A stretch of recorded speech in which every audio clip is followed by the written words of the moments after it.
Aujourd'hui, nous allons parler du Black Consciousness Movement, en français le mouvement de la conscience noire, un mouvement politique et culturel qui se développe principalement en Afrique du Sud dans les années 1960 et 1970 pendant la période de l'apartheid. À cette époque, le régime sud-africain applique des lois de ségrégation raciale qui classent officiellement les habitants en différentes catégories. Ces classifications influencent l'accès au logement, à l'éducation, à l'emploi, au déplacement et aux droits politiques. Le mouvement apparaît dans un contexte de fortes tensions politiques, sociales et économiques. De nombreuses personnes dénoncent alors les importantes inégalités entre les populations classées comme blanches et les populations classées comme noires par le régime de l'apartheid. Après la répression de plusieurs organisations anti-apartheid dans les années 1960, certains étudiants et militants sud-africains cherchent de nouvelles formes de mobilisation politique et culturelle.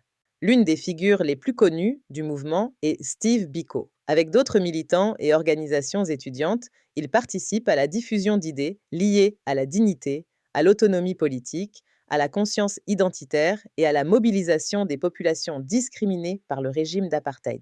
Le Black Consciousness Movement n'est pas principalement une guerre ou une bataille militaire. Le mouvement s'appuie surtout sur des organisations étudiantes, des journaux militants, des réunions communautaires, des campagnes de sensibilisation et des projets sociaux locaux. Dans les années 1970, le mouvement gagne progressivement en visibilité dans plusieurs universités et communautés sud-africaines.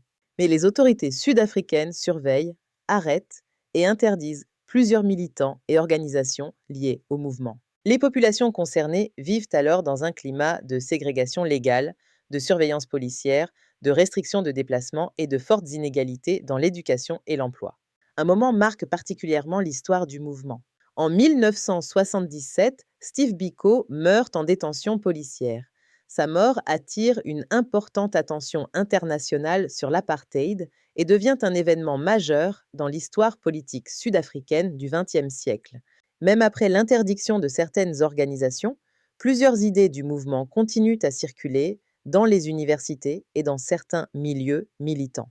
Le slogan Black is Beautiful, que l'on peut traduire par Le noir est beau, influence également certains discours liés à la conscience noire durant cette période.